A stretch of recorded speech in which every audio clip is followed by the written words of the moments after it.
Welcome back to part 2 of chapter 16, Verity's Ships. In this episode, we're picking up where we left off in part 1, where Fitz just heard a warning from Verity that red ships were attacking a nearby island. So they're turning to Antler Island here, and they are turning the channel. They're following Verity's instructions, and Fitz is like, and it's happening just as Verity said it would. The channel's taking us, and we're going pretty good. Right. Also, this does have me asking a few questions, like, can Verity read the waters without being physically there? Is this part of the skill? Or is this something that he's skilling from the mind of the captain? Maybe that. It could also be that he just has had to study the waters because I guess. He's like the tactician. I'm no expert, but on Moana, you have to touch the water to know. So, that sounds perfectly factual to me. I mean, maybe you can tell by looking at it. I don't know. Well, I guess you'd have to. Boats know what currents look like, right? Presumably. I don't know. I've never driven a boat. So they are sailing towards this island, Antler Island, and they're still in a bunch of fog. Yes. I would like to say Antler Island would be a really cool amusement park name. But yeah, not so fun, the place they're going to. Not quite as fun as an amusement park, no. A little bit different excitement going on there. A little bit different type of adrenaline. Yeah. So they don't know how long they rode. All senses were distorted by the fog, but soon Night Eyes whispered that there was a tinge of smoke in the air, and almost immediately we became aware of the cries of men in battle, carrying clear but ghostly through the fog. I saw Jark the mate exchange glances with the master. "Put your backs into it," he snarled suddenly. "We've got a red ship attacking our tower." And so they're pulling up on this battle. Yeah. And they're hearing all of these screams. Fitz has a sudden strength leap up in him. And about him, he saw the same from the other members of the crew. Clenched jaws, the muscles that knotted and sprang as we rode. Even a different tang to the sweat of those who labored around me. If we had been one creature before, we were now part of the same enraged beast. I felt the leap of the heating anger igniting and spreading. It was a wit thing, a surging of hearts on the animal level that flooded us with hate. See, and that's partially where I get, or I think that it's more wit related than skill related, because It's that same feeling of connectedness, but now Fitz is sensing that anger that is sparking through everybody. Mm-hmm.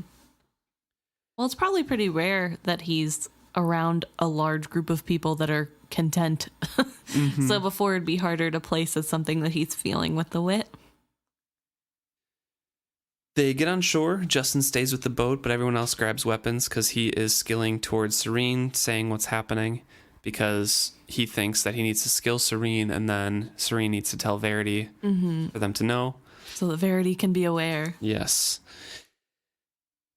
And they charge up this beach. Yeah, so it points out because of the fog, they have an advantage. Also, the red ship raiders don't expect to be caught, so they're not really watching their backs. So not only do they have the advantage of the fog covering them sneaking up, they also have the advantage of a enemy caught unawares. Confident, swaggering, laughing, and talking like workmen completing a task. The guardians of the tower were cornered. It had been built as a signal light, not as a defensible rampart, and it was only a matter of time before all the cornered men were dead.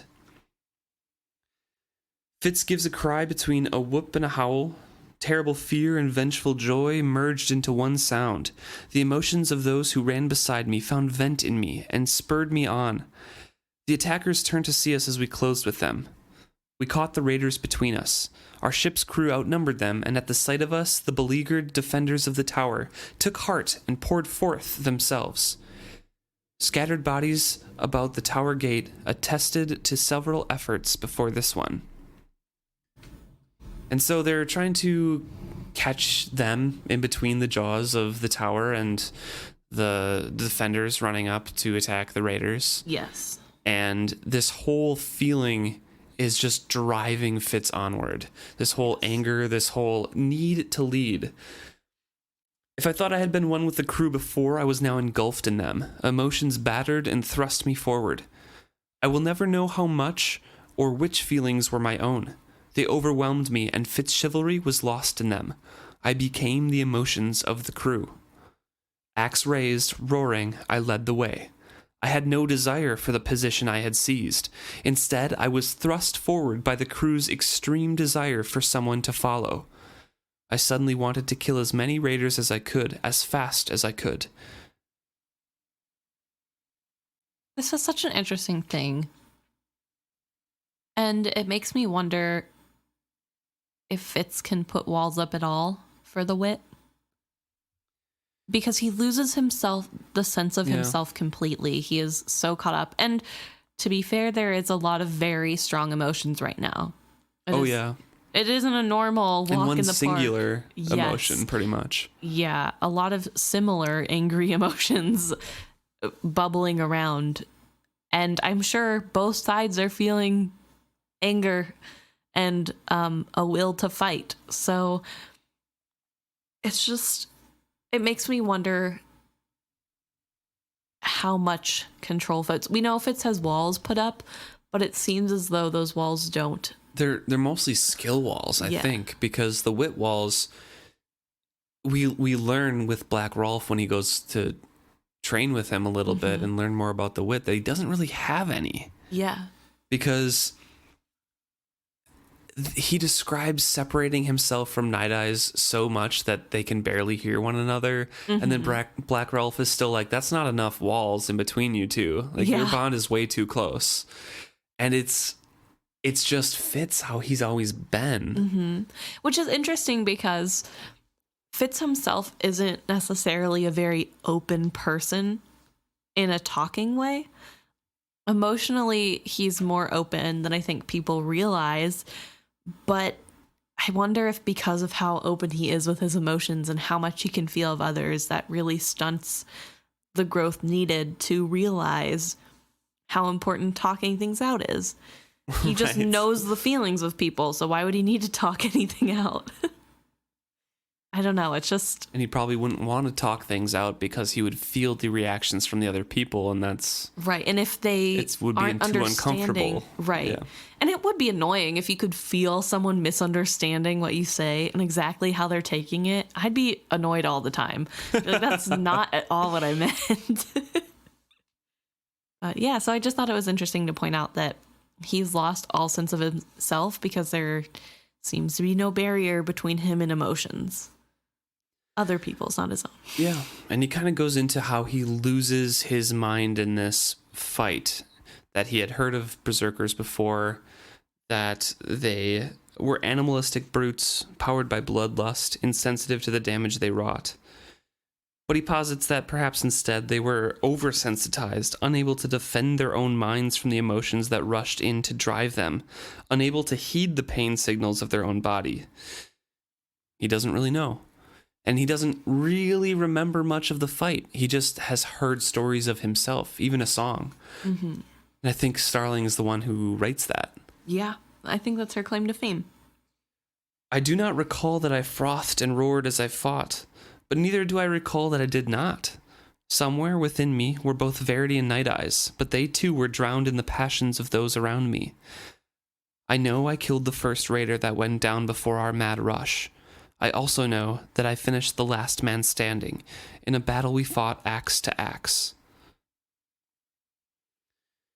And the battle ends, and all of a sudden, from anger, the desire to fight, it changes to victory and joy, and Fitz can't take that change so sudden, so he kind of goes aside and just sits down. The anger had abandoned me as suddenly as kerosene leaves an addict. I felt drained and disoriented, as if I had wakened from one dream into another. It would be really hard to deal with that, to take on so much emotions of others, It's like empath to the millionth level. Yeah, you'd be exhausted. Yeah. I mean, it's exhausting just talking to someone who has a very strong emotion. Yeah. I can't imagine if I could literally feel that emotion. But I think it is interesting how the negative emotions drain him so much. It seems like the joy isn't necessarily helping to revive him at all, but it's also not negatively deterring him. You know what I mean? Right. Like there's no negative reaction to the joy. It just like shows how powerful negative emotions can be, and that they like kind of take a lot from you. Mm-hmm. And an out islander from the crew brought him water and walked him clear of the bodies so he could sit down and drink. He went back into the pile of bodies and the looting, and then brought Fitz back a medallion. It was hammered gold on a silver chain, a crescent moon. When I did not reach to take it from him, he looped it over the gory head of my axe. It was Rurisk's, he said, finding the Six Duchies words slowly. You fought him well. He died well. He'd want you to have it. He was a good man before the Rurisk took his heart. I did not even ask him which one had been Rurisk. I did not want any of them to have names. And I thought that was a passage that showed how this was affecting Fitz. Mm-hmm.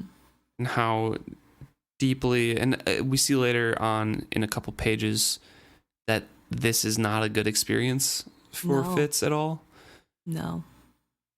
But also, I want to point out maybe a double meaning to some of these words, because they don't really know what the Out Islanders are saying in terms of their culture or what forging is or anything like that. It says, he'd want you to have it. He was a good man before the Rurisk took his heart. I vaguely remember the Out Islanders referring to someone like close to them as their heart, right? Like either their daughter or their wives or something like that. It's not necessarily like, oh, these people took like his literal physical, will to live or anything. Yeah.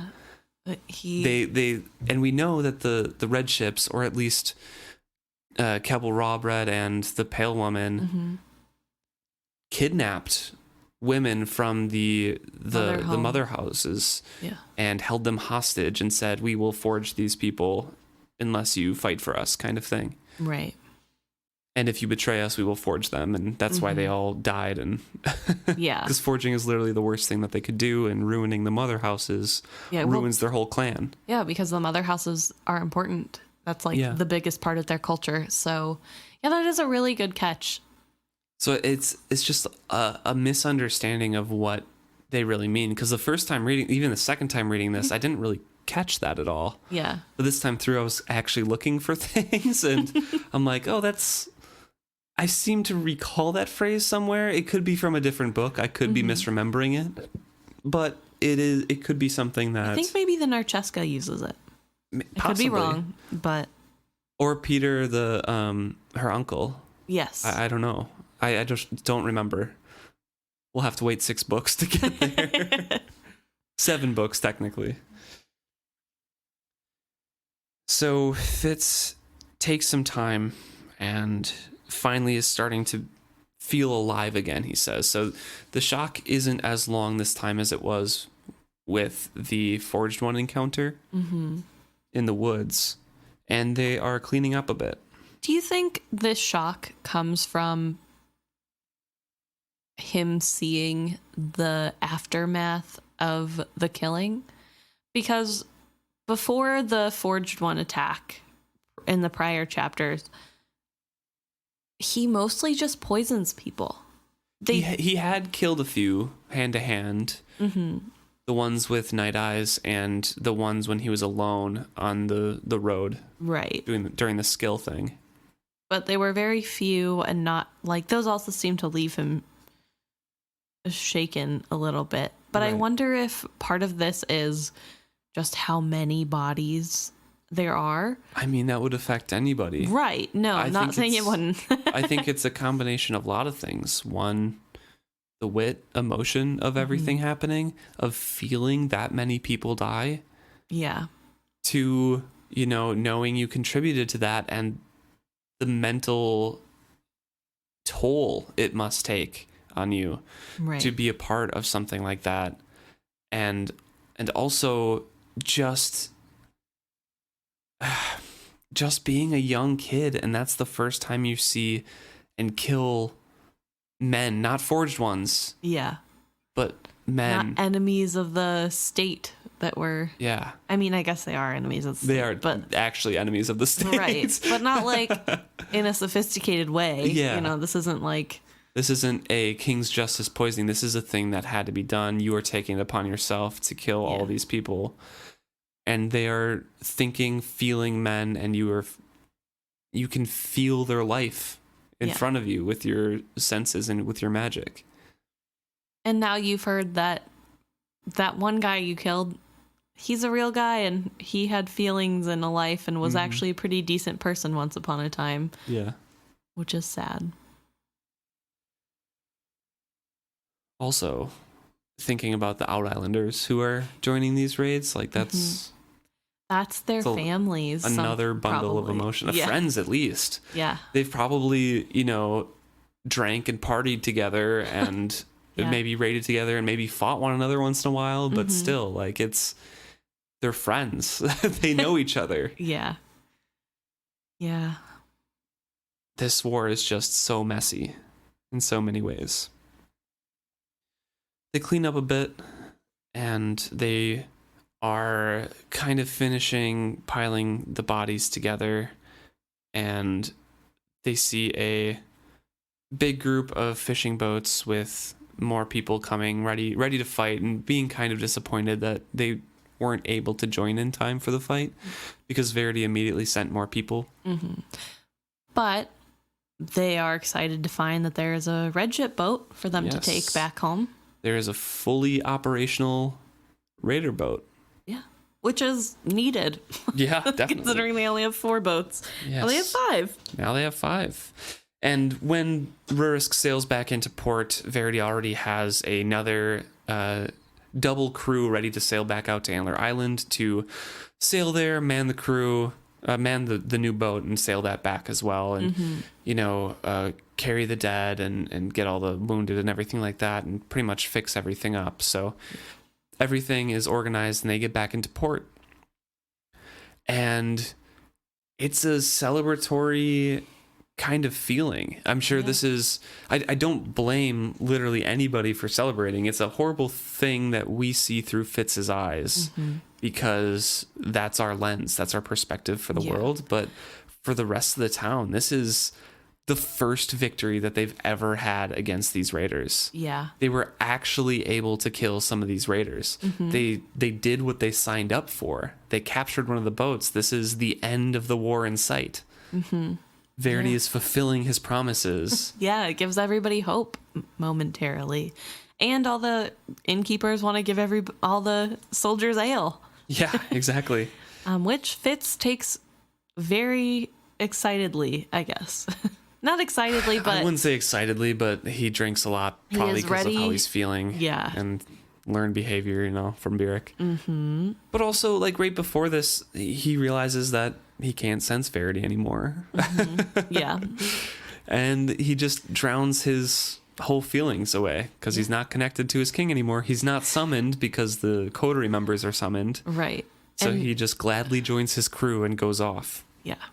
And he takes Puke and Rally to a whole new level because he pukes twice and still goes back for more drink. Yeah. Which is so gross. And he's found by Burek the next morning. Burek is very sober.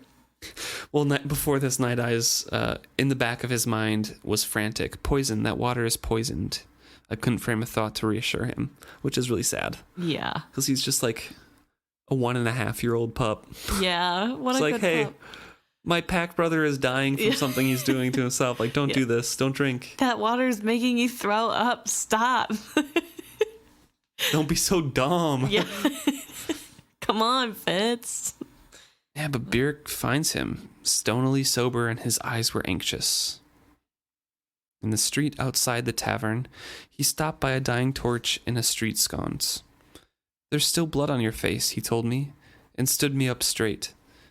He took out his handkerchief, dipped it in a rain barrel, and wiped my face as he had not since I was a child. I swayed under his touch. I looked into his eyes and forced my gaze to focus. "I've killed before," I said helplessly. "Why is this so different? Why does it sicken me like this afterward?" "Because it does," he said softly. He put an arm around my shoulders, and I was surprised we were of a height. The walk back to Buckkeep was steep, very long, very quiet. He sent me to the baths and told me to go to bed afterward. He doesn't. No. He goes to Molly's room where she turns him away, almost crying, like, I'm told you before, I'm not gonna kiss a drunk, and I'm not gonna let you touch me. Just go to bed. And, Fitz tries to say, "I'm not drunk that way," which is not true. But Molly says there's only one way to be drunk and kicks him out. And he realizes by noon the next day, he knew how much he had hurt her by not coming straight to her to find comfort. I could understand what she felt, but I also knew that what I had carried that night was nothing to take home to someone you loved. I wanted to explain that to her. But then he was called away to the Rurisk. Yes. Which, that sentiment is nice, but also, you lean on your loved ones when you need them. Yes, that is. It's not necessarily something you want to bring home. No, but also, but also you need to talk about it. Yes, it's healthy to talk to your loved one. Even if he couldn't talk to Molly about it, he could have talked to Björk. Yeah. He could have talked to Verity. Maybe not Verity because he's a little busy, but Björk at least. And Molly might not understand, but she could be there for him to just comfort him. I don't know. His singleness of mind when pursuing Molly is kind of sad. Yeah. Because it feels like all he cares about is keeping her peer on a pedestal and away from his whole life. Yes. And then also getting some fun times out of it at night. Yeah. There's no substance to this relationship that we can tell. They don't seem to pillow talk. They do. Oh, okay. He mentions that they have a piece afterwards and just kind of talk, and yeah, it comes on. I think maybe they talk about it a little bit later. Yeah, I get. Well, they talk about he talks about how they argue, but before this, I don't know that we really see them talk a ton about each other or their lives. So I don't know. It just is frustrating to watch. But on his way down to the Rurisk, he stops at the stables. And Björk is there. And he hands the crescent moon that he got from the Out-Islander to Björk and asks him to keep it there and keep it safe. He says, "I want you to hold on to it for me. What I make doing this, it's for Molly. So if I ever don't come back, you be certain she gets it. She doesn't like being a servant."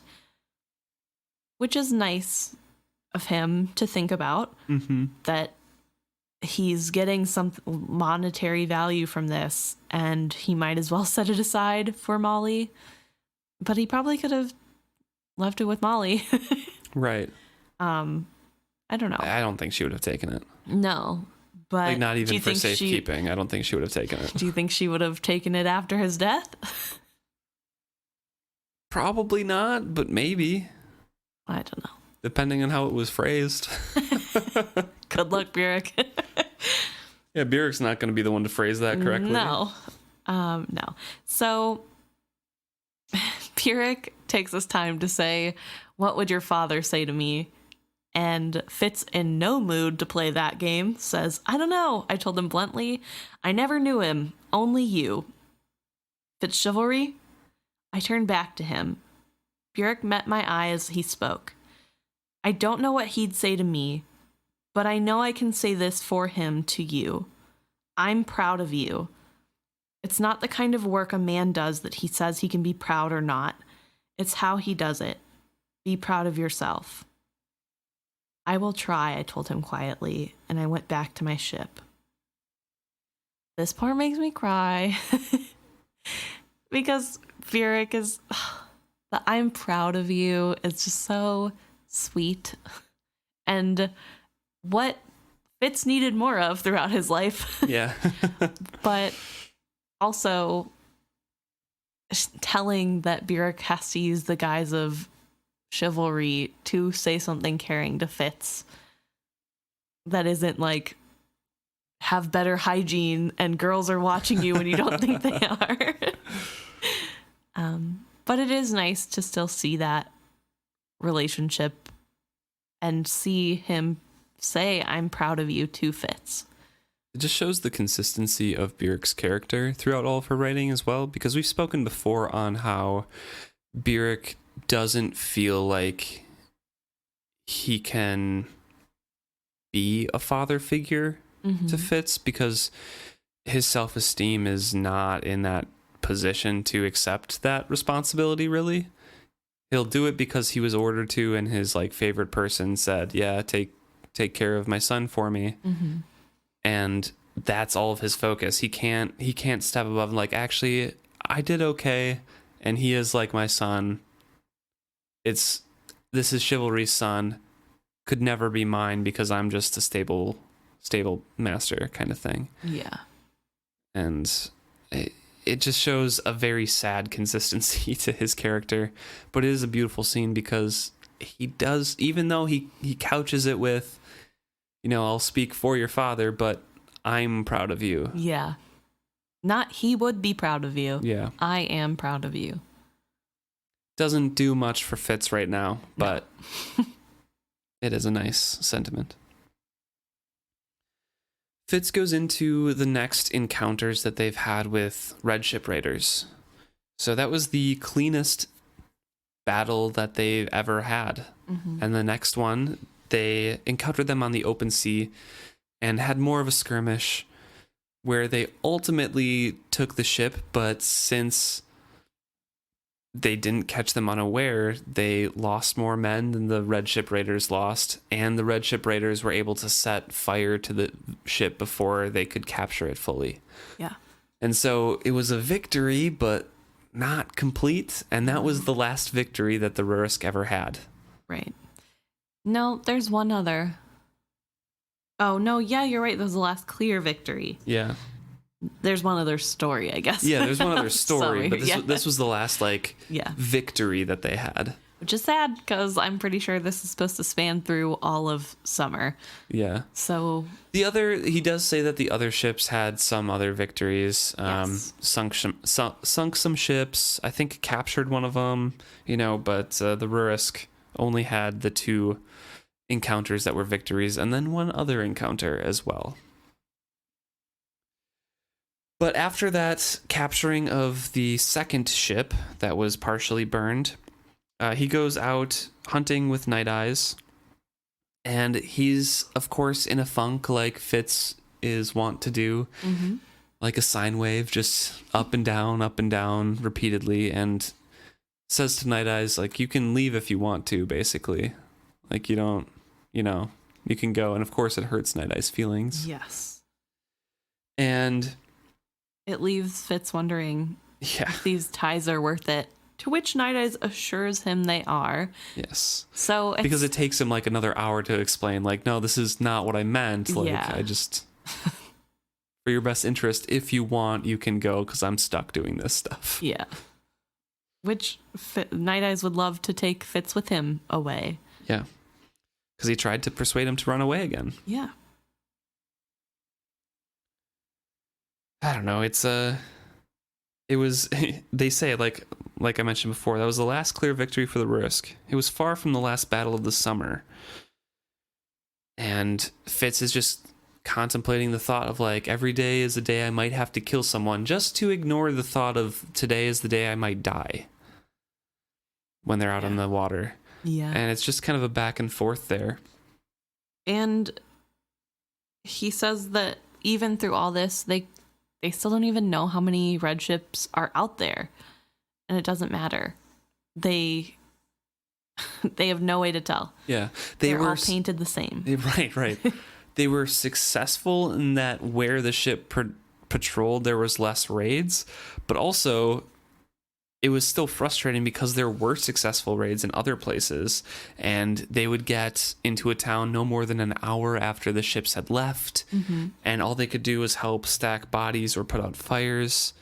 And then Verity would roar and curse in my mind that he could not get messages more swiftly, that there were not enough ships and watches to be everywhere. I would have rather faced the fury of a battle than Verity's savage frustration racking through my brain. There was never any end in sight save the respite that bad weather might bring us. We could not even put up an accurate number to the ships that plagued us, for they were painted identically and like peas in a pod, or drops of blood on the sand. And we find out later that the coterie was delaying messages to Verity, and a lot of this could have been prevented. They could have had a lot more battles. They could have sunk a lot more ships. They could have killed a lot more raiders. Yep. But the coterie wants Verity to look incompetent. Yes. It was all to make him look very incompetent, like just out of reach for everything. And I mean, their first and only like super clean victory was because Fitz daydreamed and skilled like, oh, there's an attack here. Yep. And they were close enough to do something. Yeah. No, it's frustrating that Verity wouldn't be listening in on these skill calls to find. But I guess what does he do if he does find out? How do you confront that? That's a whole can of worms that he probably wouldn't want to open. So, ooh. But the final event of the summer that is worth note is when it's at night. Yes. And Verity senses a red ship lurking off of Buck Point, so very close. And they all rush out from their bedrolls to get on the boat and start going towards it to defend. Justin is on the ship, skilling to Serene and Verity's tower, and Verity was a wordless mumble in my mind as he felt our way through the dark toward the ship he sensed. And something else? I could feel him groping out, beyond the red ship, like a man feeling forward in the darkness. I sensed his uneasiness. And they were very quiet. They had to be very quiet. They were trying to sneak up on this red ship. And they see it, and then a sudden cry went up from their deck, and they had seen them. Our master shouted to us to lay into our oars, but as we did, a sick wave of fear engulfed me. My heart began to hammer, my hands to tremble. The terror that swept through me was a child's nameless fear of things lurking in the dark, a helpless fear. I gripped my oar, but could find no strength to ply it. Kurikska, I heard a man groan in a thick out-islander accent. I think it was Nange. I became aware I was not the only one unmanned. There was no steady beat to our oars. Some sat on their sea chests, head bowed over their oars, while others rowed frantically but out of rhythm, the blades of the oars skipping and slapping against the water.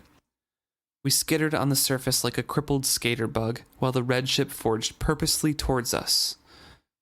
I lifted up my eyes and watched my death coming for me. It goes on here, and I'll probably read a bunch more of this because this is an extremely interesting couple pages. But I'm wondering off the bat if you had any thoughts of the crippling fear, because we know later on in this scene that the Fitz is the only one that sees this white ship, and that's the Pale Woman's ship. And I think Kebel Rawbread is aboard. He's the one who says there's... Right. But he also falls in the water, like, once he repels him. So it's a bunch of things like that where I'm wondering what your take on it is right away. That this is skill-induced fear. Yeah, that's what I think too. I think it's backed up by the fact that as soon as Kebel Rawbread... It should be Rawbeard, but it's Rawbread for some reason. Yeah, I don't know. He's a pirate. He's just Rawbeard. Anyway, Kebel, as soon as Kebel is repelled and falls in the water, the fear stops. Yeah. Which makes me feel like... Also, he's super strong in the skill then. Like, yep. It's crazy. Especially because I'm pretty sure he makes everybody else invisible, or himself and the other boat invisible to the people. Mm-hmm. Which is wild. But that's a little bit ahead. It's pretty close, though. Fitz is kind of like looking up and keeps glancing upwards, just seeing his death coming towards him in that red ship raider boat that's coming towards him. Yes. Keeps looking towards the horizon and sees a white ship. Yes. And I do, just quick, so Nange says Korikska. Earlier, he is the one who said that the man that Fitz killed was a good man before the Koriks took his heart. Mm-hmm. So do you think Fitz is really the only one who saw this white ship?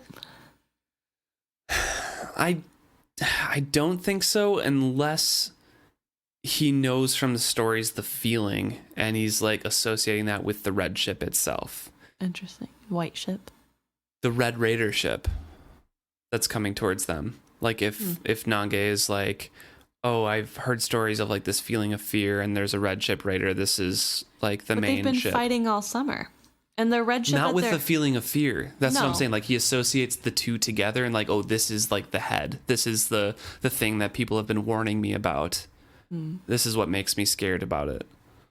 I guess, but there's, as far as we know, nothing different about this red ship than any other. Except for the feeling of fear. Yeah, I guess. That's what I'm saying. Like, equating the stories together and being like, this is the head.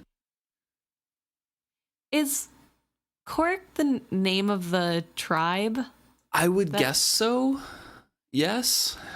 And then Korikska would be like Korik's boat. Something, yeah. I don't know if we get much more of the language. Yeah. But Narcheska has the SKA at the end. Mm-hmm. And it could be just like the head that could of like the Koriks kind of thing. Is their family name Narch? No, I don't think so. But like just the SKA could be like an honorific. Oh yeah, you're okay. I see what you're saying. I was like, Narchwal? No, but yeah, I mean, Nange could have seen the white ship. Of course, that's definitely a possibility, because he does warn Fitz later on, like, hey, don't speak of a white ship. That's bad luck.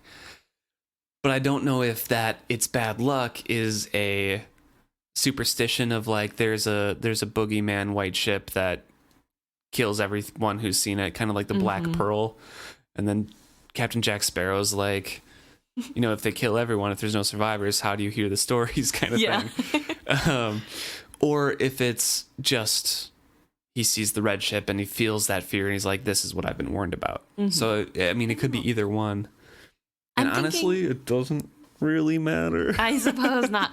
I feel like he has something weird about him, because he was also like watching Fitz intently during the second win of their second and only win. Yeah.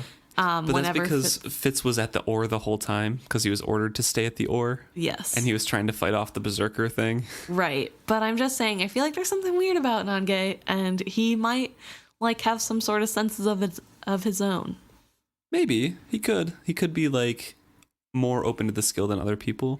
Or the wit. But you don't think that Fitz would be acting weird, like growling and gritting his teeth to himself, like, oh my gosh. That's fair. Fitz is always acting weird, though, in my mind. So, like, I guess I forget that sometimes he can act weirder. So beyond the red ship, almost glowing on the black water, was a white ship. This was no raiding vessel. This was a ship, easily 3 times the size of the red ship, her 2 sails reefed, riding at anchor on the quiet water. Ghosts strode her deck, or forged ones. I felt no hint of life from them, and yet they moved purposefully, readying a small boat to be lowered over the side. A man stood on the afterdeck. The moment I saw him, I could not look away. He was cloaked in gray, and yet I saw him limned against the dark sky as clearly as if a lantern illuminated him. I swear I could see his eyes, the jut of his nose, the dark curly beard that framed his mouth. He laughed at me. "Here's one come to us," he called out to someone and lifted a hand. He pointed it at me and laughed aloud again, and I felt my heart squeeze in my chest. He looked at me with a terrible singleness, as if I alone of our crew were his prey. I looked back at him and I saw him, but I could not sense him. And he is alone. He says that he screams there, or maybe he shouts it in the skill, he can't tell. But there is no sense of anyone, no Verity, no night eyes. All the world was silent and still. Around me my crew fellows rattled with terror and cried out loud, but I felt nothing. They were no longer there. No one was there. No gull, no fish in the sea, no life anywhere, as far as any of my inner senses would reach. So he snuffs out the wit. Which is a very interesting thing that I wasn't aware the skill could do. Yeah. Do you think that's why Fitz can't sense the people on the deck? Or Rawbread? I think so.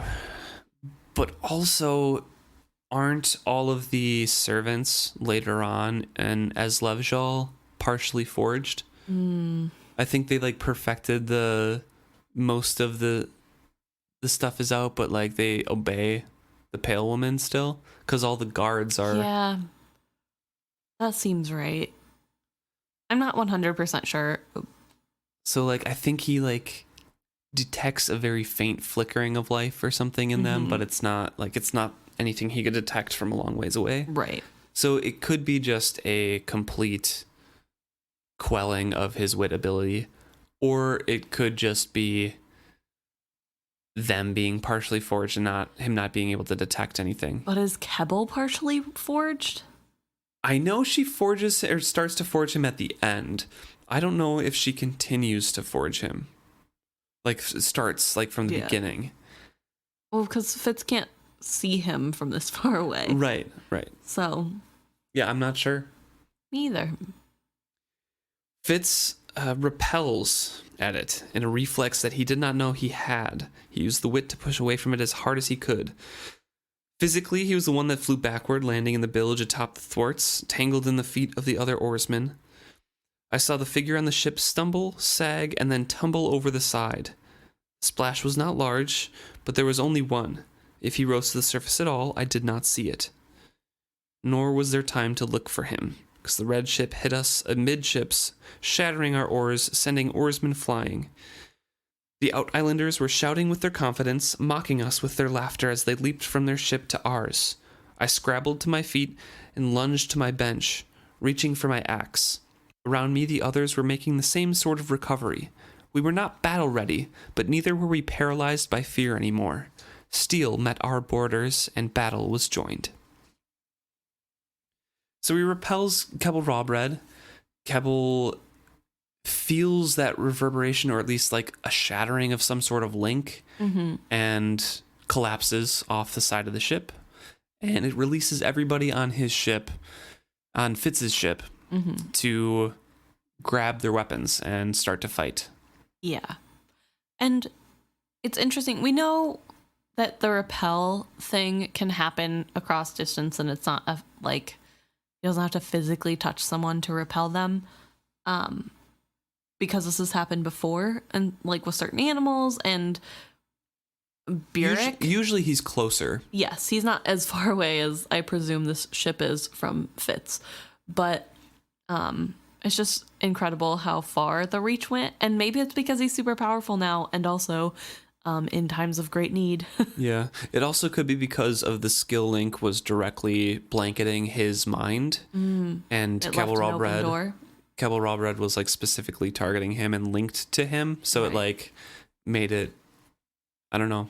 Yeah, super weird. It's just, this scene is incredibly weird because we literally know nothing about the skill at this point in a first time read or a 10th time read to determine if what he was doing is even humanly possible with like the amount of skill somebody could have. Well, I was wondering if maybe this is partially wit based. There's no way to tell, and it's probably I don't not. think so. I think it's mainly skill, because I remember hearing later, or reading later, that Kebel Rawbread is like radiating skill power when they fight him. Yeah. Do you think that he drank some of the dragon spit? They don't get close enough. No.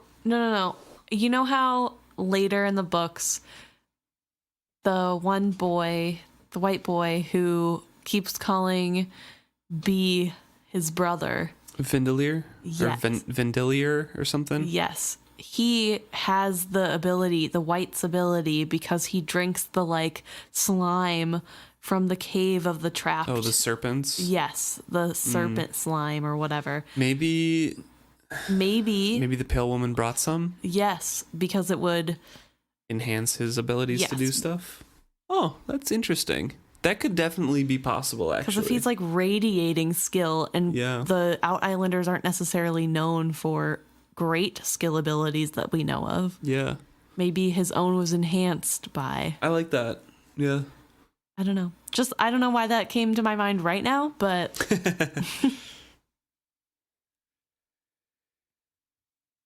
So they fight in pitch black night on the water, and the red ship disengages once they realize they're not paralyzed by fear, that they're fighting back, and they leave some of their crew on the buck, on the Rurisk, and the master of the ship is like, go after them, we need to chase them, we need to, kill them all. But half their oars are broken, and they need to redistribute things and get everything situated. By the time they do, they can't hear anything. They don't know where the ship went. Yep. And Fitz says, even more strange to me was what I spoke aloud. The white ship was at anchor, but she's gone too. Around me, heads turned to stare at me. White ship? Are you all right, Fitz? A red ship, boy. It was a red ship we fought. Speak not of a white ship. To see a white ship is to see your own death. Bad luck. This last was hissed to me by Nange. I opened my mouth to object that I had seen an actual ship, not some vision of disaster. He shook his head at me and then turned away to stare out over the empty water. I closed my mouth and sat down slowly. No one else had seen it, nor did any of the others speak of the terrible fear that had gripped us and changed our battle plans to panic. When we got back to town that night, the way it was told in the taverns was that we had come up on the ship, engaged battle, only to have the red ship flee us. No evidence remained of that encounter but some shattered oars, some injuries, and some Out Islander blood on our decks. Verity and Night Eyes, neither of them had seen anything either when Fitz asked them privately, and Verity told him that Fitz had excluded him as soon as we sighted the other vessel. Night Eyes was miffed to admit that I had completely closed myself to him as well. And Nange would say nothing to me of the white ships. He was not much for conversation on any topic. Fitz does mention later that he finds a mention of a white ship in an old scroll of old legends. That it was an accursed ship where the souls of drowned sailors unworthy of the sea would work forever for a merciless master. Which is interesting, and I like the little Davy Jones allusion. Yeah. This is the reason the pale woman paints the ship white, right? I think so, yeah. Because the Out Islanders would know the story because they are still on the sea regularly, and it would drive fear into them. Yeah, but it's super strange because the whole crew doesn't remember the fear. They don't remember the white ship. And all they remember is the story that they all told at the taverns. Yep. No one's contradicting this. Yeah, they're like, well, obviously we fought. Yeah. The red ship. And the red ships ran. That's what we saw. Yeah. Which is really interesting. I wonder why. I mean, I guess the skill. The skill altered their brain. It's like the Men in Black Flash thing. Just ching. Weird. Fitz goes on in saying that the rest of the summer, red ships evaded the Rurisk. They would catch sight, give chase, but never managed to run one down. Once it was our good fortune to chase one that had just raided. She threw her captives overboard to lighten herself and fled us. Of 12 folk they threw in, we rescued 9 and returned them unforged to their village. 3 who drowned before we reached them were mourned, but all agreed it was a better fate than forging. Other ships had much the same luck. Constance came upon raiders in the midst of attacking a village. They didn't get a quick victory, but had the foresight to damage the beached red ship so that the raiders could not make a clean escape. Took days to hunt them all down, for they scattered into the woodlands when they saw what had been done to their ship. And the other vessels had similar experiences. Gave chase, drove off raiders, and there's even a few successes at sinking raiding vessels, but they didn't capture any more intact ships that summer. Mm-hmm. So forgings were reduced, but Fitz has it as a double-edged sword here. In one sense, we brought hope to the folk of the Six Duchies. In another way, we gave them despair, for despite all we did, we could not drive the threat of the raiders from our shore. Yeah. And it's true. Like, they try so hard, and they had some successes, but then ultimately, as the summer wears on, those don't continue, and it gets more and more futile. Mm-hmm. It's just, for the people, this is what they were promised. This is what we do. This is the end of the war. We're going to drive them back to their shores, and then they can't even keep them safe anymore, even. They just chase them off. Right. It's just... Which... partially, well, I would say like 90% on the coterie. But. Yes. And I don't understand how they think Regal's going to be this great tactician. Why wouldn't they let Verity handle it and get rid of him and then kill him right before victory so that Regal could say, actually, I've been the one directing it the whole time. So, because my brother's been so sickly, so it'll be great that I'm stepping in because I saved you all. And then he would get everybody on his side because he's the one who saved. That'd be nice. Yeah, no. Of course he can't, like, do something good with his evil actions. Fitz talks about how this whole summer was a time of terrible isolation and incredible closeness. Verity was with him pretty much 24/7 for a lot of it, except for immediately after battles. Yeah. Verity's aware of the amount of emotions plaguing Fitz, which I feel like this may point to Verity not knowing that Fitz is witted, because his idea is that Fitz is so strong in the skill that he's susceptible to everyone else around him. And so Verity has decided that there's just too many people that are open to skill ability around Fitz, and it messes with his brain and overwhelms him. And I don't know if that fully, says that Verity doesn't know he's witted. He could still have an idea, but just not know what being witted means. Right. Which is entirely possible, because True. Even if his mom was witted, she wasn't going to say anything. She would have been drawn and quartered. It's right. It's even further in the past than Fitz is. Mm-hmm.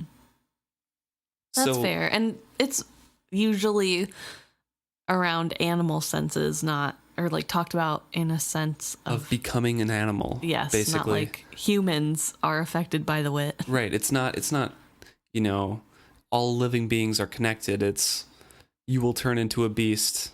Yeah. Let Fitz use whatever tools he has to keep the kingdom safe for now, because we need it. Mm-hmm. But since he was so connected to Verity, Fitz could feel the skill hunger that Verity felt. He knew intimately how addicted Verity is to this.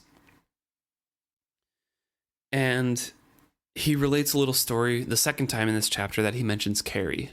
One was when he was reminiscing about how Carrie, his friend from Upkeep Town, was one of the boys bringing the pennies, the messengers. Mm-hmm. And now he's a forged one. And this time it's a story about Carrie, where he and Carrie climbed up a cliff, and Carrie mentioned that there was an almost overwhelming impulse to fling himself off. I think this was akin to what Verity felt. The pleasure of the skill enticed him, and he longed to fling all of himself, every ounce of his being, out into its web. His close contact with me only fed it.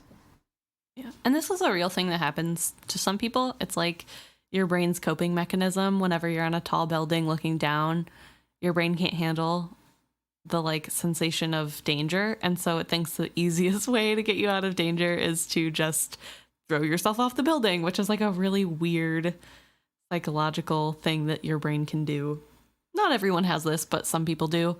It's also the same as like whenever you see a train coming and like there's a sudden urge to like drive in front of it or whatever. It's just like a weird thing your brain does where it's like the only option is death, which is not linked to depression or anything. It's just like a weird quirk that our brains have. Right. Yeah. It's, it has a name too. Mm-hmm. I can't think of the name, but it's definitely like, it's also the same as if you're driving and you have an urge to just like yank the wheel in one direction. Like it's all just weird brain little urges. Quirks. Yep. Call of the Void. The Call of the Void. Yes. So yeah, he has this little analogy with Carrie there, and we get the same feeling from Fitz later, especially in these interludes after these books, where he's talking about, just staring out over the sea on his bench on the cliff. Yes. And his willingness to just let go and become one with the skill stream and all of this. It's the same feelings that Verity was feeling this whole time.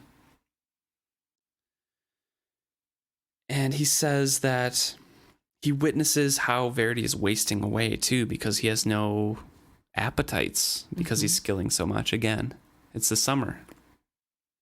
I do not know that it was good to know someone so well. Night Eyes was jealous and said so plainly. At least with him it was open anger about being slighted, as he saw it. It was more difficult thing with Molly. She could see no real reason why I had to be away so much. Why did I, of all people, have to crew on one of the warships? The reason I was able to give her that Verity wished me to satisfied her not at all. Our brief times together began to have a predictable pattern. We would come together in a storm of passion, find peace in each other's briefly, which I think is like just speaking on, their hopes and dreams and little pillow talk kind of thing. Sure. And then began to wrangle about things, which I assume would just gradually lead to arguments. She was lonely and hated being a servant. The little bit of money she could set aside for herself grew terribly slowly. She missed me. Why did I have to be gone so much when I was the only thing that made her life bearable? Fitz, offers her the money, basically, that he's been making, and she's affronted because she has a ton of pride. Yep. Fault of pride. Yes. Well, I do want to take a second to talk about how, as much as I berate Fitz for not being logical, Molly also is a child in this and is also not being logical. She doesn't understand why the king in waiting has more authority over Fitz than a lady's maid. And it's... I can kind of see her point, though. Like, when she figures out that Fitz is the royal bastard, he's literally part of the royal family, why is he being sent on a warship kind of thing when they already have, all these warriors and stuff like that? And but also, I don't know, it's wartime and he's an eligible young man who could help. Like, they need the bodies to help. And I don't know, I don't like to admit Molly has faults, but the way she also is unrealistic about what's going on, and she's so unyielding too. Like, she doesn't want to hear the answer that Fitz is giving her, which, to be fair, is not full of truth. So it's half truths, and maybe it's partially that she can tell something's off. Like, that can't be the only reason. And he lies to her a lot, so I'm sure she doesn't have a ton of trust that he's always telling her the truth. So he's good at lying, though. He is good at lying. So maybe. But I don't know. I feel like in some ways I don't want to fault her too much because she also isn't being told the full truth ever. And it's not her fault. And she is a teenager too. But I'm harsh on Fitz all the time and he's a teenager. So they're both very dumb. Yes. They both make poor decisions and are blinded by things that At least Molly is relatively honest about everything. True. But we see here, Fitz at the end of this, I still had never found the moment in which to reveal Shrewd's plans for Celerity and me.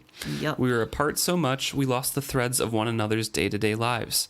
And when we did come together, we were always rechewed the bitter rinds of the same arguments over and over. One day, he recounts that he goes to her and she's wearing very pretty earrings. And red ribbons. And red ribbons. And she looks beautiful, and he compliments her on the earrings. Artlessly, she told me that when Prince Regal had last come to buy candles of her, he had gifted her with them. For he said he was so pleased with what she created that he scarcely felt he paid her what such finely scented candles were worth. She smiled proudly as she told me this, her fingers toying with my warrior's cue, while her own hair and ribbons tangled wildly upon the pillows. I did not know what she saw in my face, but it widened her eyes, and she drew back from me. They have an argument here about Regal, and Fitz is cold, and it's like, you're gonna take earrings from Regal, but not money from me. Great. That's awesome. And it says he teetered on the edge of treason, trying to like not call him names and stuff, which is funny, but also just tell her the truth, Fitz. Right. I get it. It's also like state secrets, but yes. But again, I'm gonna have to side with Fitz on this one.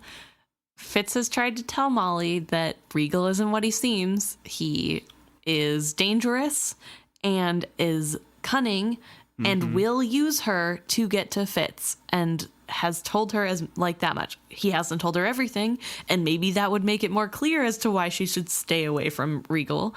But he is trying to, in his own way, protect her, and she's like, yeah, you're just jealous. I'm gonna keep receiving gifts from your hot uncle. Like, it's a little frustrating. But also, to her point, she won't accept gifts from him because, like, gifts of money from him because, number one, he's not one of her clients. Yeah. And number two, they're going to be married someday, so it's already hers in her mind, probably. Well, also, like, why would you refuse a gift from the prince? And also, do you not think my work is worth these extra gifts, Fitz? Right. Which is super not a great response. Not the point. I hate that argument. Yes, like, okay, just admit that you know you're wrong and you feel a little bad. But Fitz doesn't really have a very good reaction either, because he insinuates that the only reason Regal did give her the earrings was to make Fitz mad. Yeah, and that's where she comes with do you think my work isn't good enough kind of thing? Right. Yeah. Which it is said that in the culture, when a tradesperson is good at their job, they receive gifts from their patrons regularly. So maybe this is really about, like... It does say that? Yeah. Did I miss that? What should I have said to him? No, sir, I cannot accept your largesse until you marry me. There's not between Regal and me what there is between us. There's a prerequisite from a customer, such as is often given to a skilled craftsman. Why do you think that he gave them to me in exchange for my favors? Right. Which also, Fitz isn't saying that he thinks he's trying to get in your pants or that you would sleep with him because he's giving you gifts. He's just mad that Regal is the one who gave you the gift. Right. And she's like, oh, what a typical jealous boy. And it's like, Molly, I don't know. So they try to mend things as well as they can, but they only have a few hours. Yeah, Fitz is like, but a mended pot is never as sound as a whole one, and I returned to the ship as lonely as if I had no time at all with her. He mentions also that when he thinks of nothing at all, or tries to think nothing at all, and when he's rowing, he often misses Jade and Patience and Lacey and Ketchikan and even Byrrich. And the few times that he was able to call on the Queen in Waiting, he always found her on the tower top garden. It was a beautiful place, but despite her efforts, it was nothing like the other Buckkeep gardens had ever been. There was too much of the mountains in her for her to ever convert entirely to our ways. He could have meditated calmly there, but it was not a place to lull in the warm wind of summer, and I suspected that was how Verity had recalled it. She has arranged things very sparsely, very cleanly, clean lines and everything. It just wasn't indulgent or super comforting to just kind of relax in. It was just a peaceful place. Right. She kept herself busy there and enjoyed it, but it did not bond her to Verity as she had once believed it would. And he describes how she has a pretty much perpetual worry furrowed in her forehead. That when she has a smooth face, she has lines there because they are not tanned. So she's just preoccupied, anxious, and when she did get the chance to talk to Fitz, she quizzed him as soundly as Verity would have on his goings-on on the Rurisk. Yep. Because she still wants to do stuff. Yeah. And she brings up a very valid point.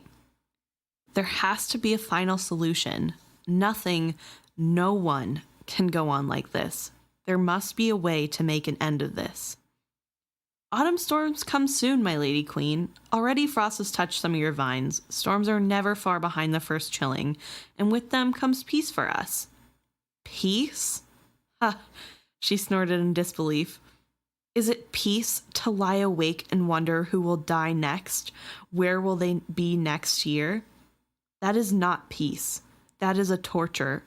There must be a way to put an end to the red ships, and I intend to find it. Her words sounded almost like a threat. And she's going to be looking at the Elderlings soon. Yep. Well, I'm glad somebody's thinking of the future. Yeah. Because none of the Farseer men seem to want to. They're all just thinking in the now, which is great and all, but Ketrigan has a point. What about in the future? Is this just how every summer is going to be for the rest of time? No, it can't possibly be. Yeah, can't last that long. No. Long chapter. Yes. A lot of things happen. A lot of small scenes in this. We skimmed over even a few of them, just like small things. And a lot has happened. This took us all the way through to the end of summer from winter. So this is a full year. I think somewhere in here, Fitz describes his shoulders filling out, and he is liking how he's looking because he's rowing all the time, and Molly's liking how he's looking because he's getting buff. Before they're fighting all the time. Yes. In the fit of passion beforehand, before their fights. Yeah. But this is taking us towards another winter, and they'll have a little bit of a respite here, hopefully. Yeah, it's sad to see. I think I don't like this chapter because of how poorly it makes me think of Molly. You also told me before we started recording that you hate the ship part. I do. I don't know. I love the live ship books, but I do not like this monotonous rowing, and it literally lasts for 5 paragraphs in this chapter. I know, but I don't know what it is about this chapter, but it seems so long to me. I don't like reading about them on ships. I don't know what it is about Fitz on a ship, but not impressed. Give me Althea any day. But yeah, I don't know. I don't love feeling negative feelings towards my favorite characters. And I know that Molly grows up. This is reasonable. Also, they're like teenagers, and sometimes teenage love doesn't work, and that's fine. Most of the time, teenage love does not work. Unfortunately. But, that doesn't mean that after they grow up, they can't come back together and have a more healthy relationship. Well, yeah. Yes. Somewhat more healthy relationship. Yes, it still has lies in it, but Fitz still needs time to grow up because he gets his 20-year-old hormones and feelings back because he locked them away in a dragon statue. Right. But yeah, I just think it's hard to see so many people at odds with Fitz. Yeah. And I don't like Fitz being at odds with everybody and having such a hard time. This isn't a fun time in his life. He's at war. He's a soldier right now, and that's not fun for anybody. So, I don't know. Not my favorite chapter. Also, probably not Fitz's. So. No, yeah, probably not Fitz's. I'd say he's decidedly not happy. Thank you so much for tuning in this week for this episode. If you have any comments on any of this whole long chapter, please let us know at isfitzhappy@gmail.com or hit us up on social media at isfitzhappy. We're on Twitter, Facebook, and Instagram, and also on Reddit. You can go to reddit.com/r/Robin Hobb, and our episodes are posted there. Mm-hmm. You can comment on things, and it's a great community anyways. Just be careful about spoilers, because they do have a very strict spoiler policy for people reading through the series for the first time.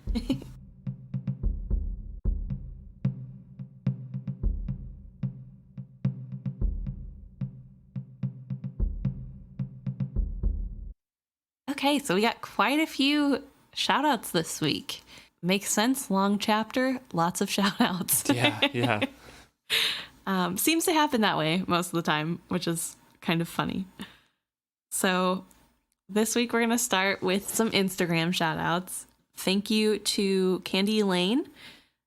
They sent us an article that gave them real-life feels towards Ketrican's plight and how successful Ketrican was as a leader by bringing up the things that are hard to talk about. Yeah.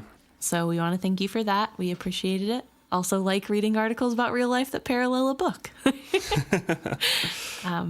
This book has certainly had more real life parallels this time around for me, but probably just the era I'm reading it in my life.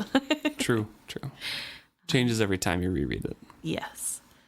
And next we want to shout out Ben. He sent us a very interesting message, which is mirrored in a Facebook comment we got, so I'll bring that one up next. But Ben was talking about how the Fitz's and Change's behavior might not be a magical phenomenon. And this is towards his feelings of loyalty towards the Six Duchies folk. Right. That we've been speaking on a couple times. Yes. Just wanted to give context. Yes, thank you. And Ben's explanation for this is that it could just be life changes that were eye-opening for Fitz. Just it's exposure to new perspectives. And maybe Fitz doesn't act with selfless commitment of Verity or the royal entitlement of Shrewd before having skill exposure to Verity and Shrewd, because he just didn't have access to that kind of perspective. He had no idea that was an option, let alone what it would involve or how the world would look on those terms.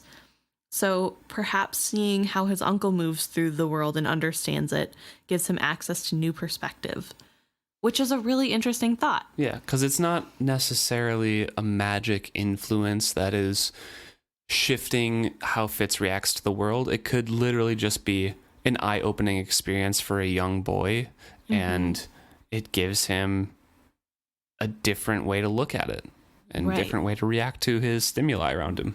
Yeah, which is very fair and is echoed by a comment on Facebook by Irene, who says, the change feels real because something traumatic just happened to Fitz. He lived through the Forged Ones attack in the woods, attacking a child, and he can actually feel the feelings of others. It takes hours for him to collect himself after hearing the scream of the mother.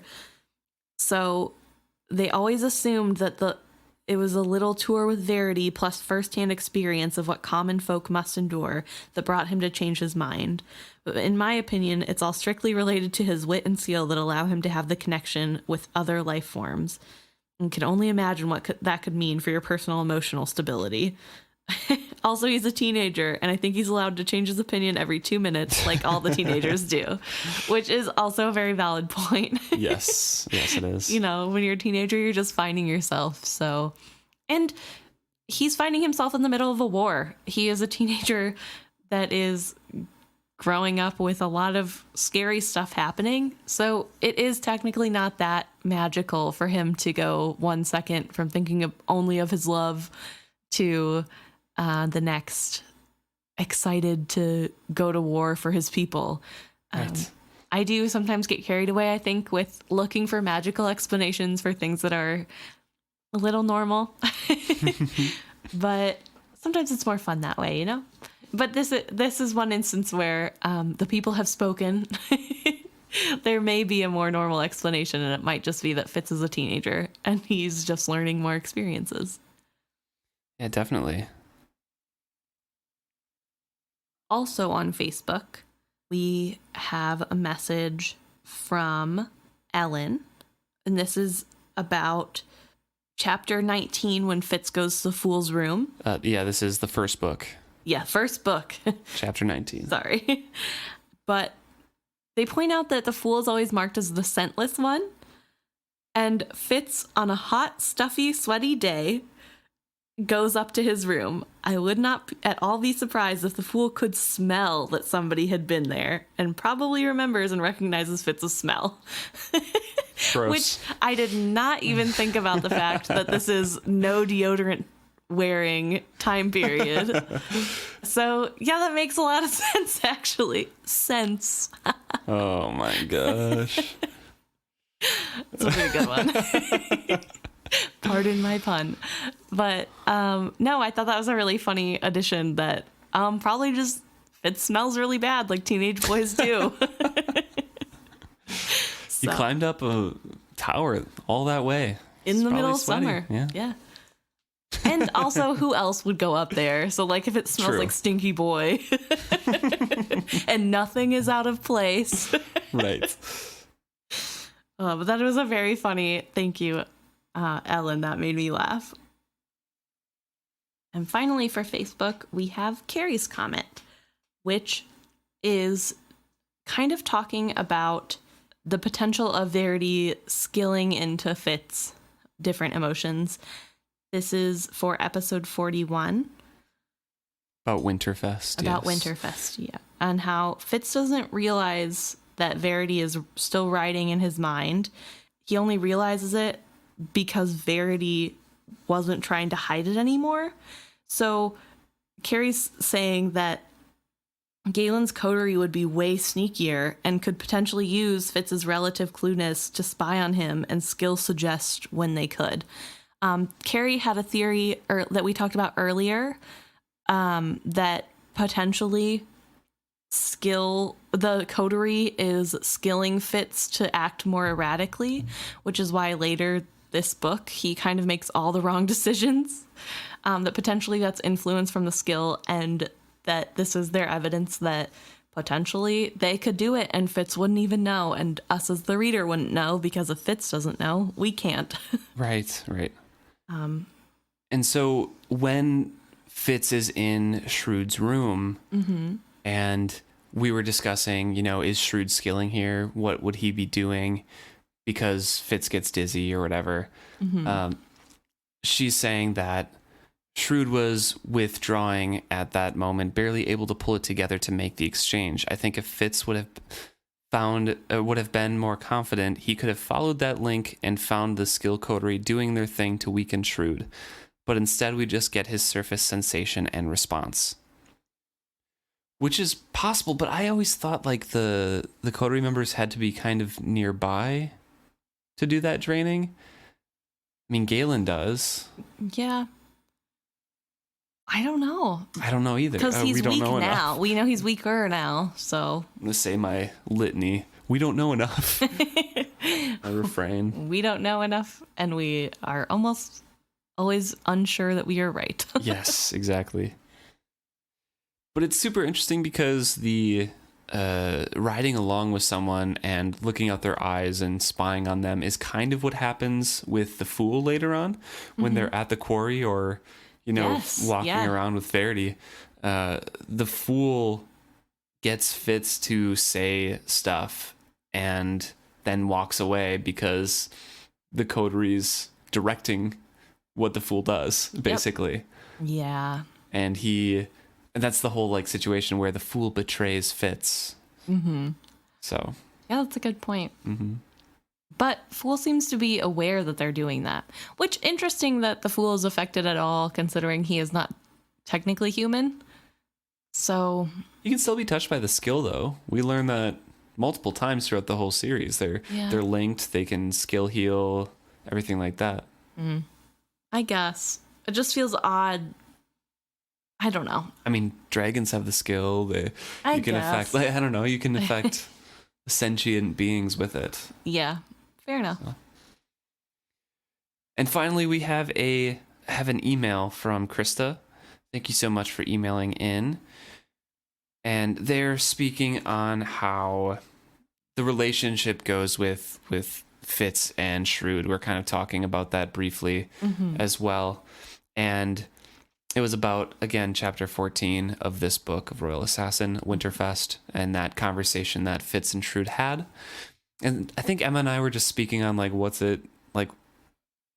is, like, the relationship and what is how they react to each other. And Krista's saying that they think of it how Fitz regards Verity as a father figure, while Shrewd is the mysterious, vague, grandfatherly figure in his life.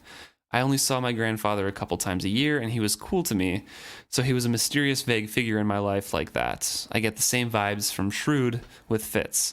So it's just like that guy you don't really see super often, and he's like, he has power, he's kind of cool, he's an elder, and whenever you meet with him, it's like, oh, I'll listen to what this guy says. Yeah, that is a very interesting take. But you're not, like, super close. Yeah. Definitely, I enjoy this, the idea that Shrewd is a grandfatherly figure at all. Yeah. Because to me, too, he's a mystic old man. He's the king. I don't know. So it's good to be reminded he is indeed a grandfather. And then the second point was Krista says that they don't think that the Fool is on the fence regarding Fitz, that, Fitz regards the Fool as merely a friend, but the Fool is there to find Fitz, to use Fitz as the catalyst and everything like that. And I definitely agree with that. I think my personal argument with that conversation was that the Fool is unsure of him as a friend, is unsure of him as what it develops into, because we know this kind of becomes an unrequited love story with the Fool and Fitz, because the Fool says multiple times, like, I have no boundaries on our love, or my love for you. Yes. But the whole time Fitz is like, well, I don't know what that means. Yeah. Don't make me uncomfortable. So I think that's where I'm coming from with that discussion, is that, yes, the Fool is sure that he has to use Fitz to shape his future as he wants.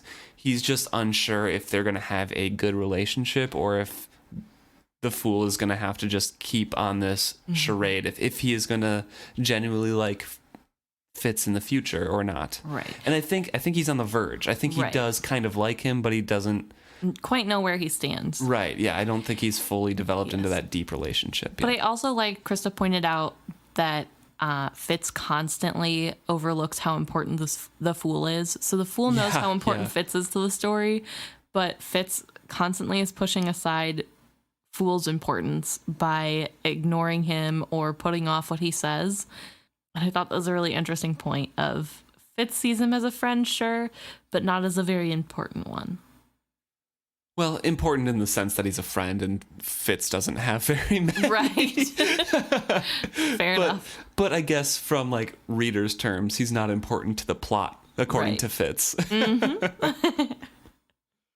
Yeah. But he does have those couple of sides. He's like, how much of this was arranged by the Fool? Like when he was speaking of the otherlings. He does think of it, but I still don't think he fully grasps. No, he doesn't.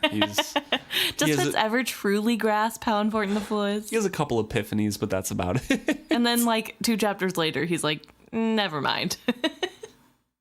No. Well, thank you all so much for writing in. We really enjoy seeing your comments and hearing your ideas.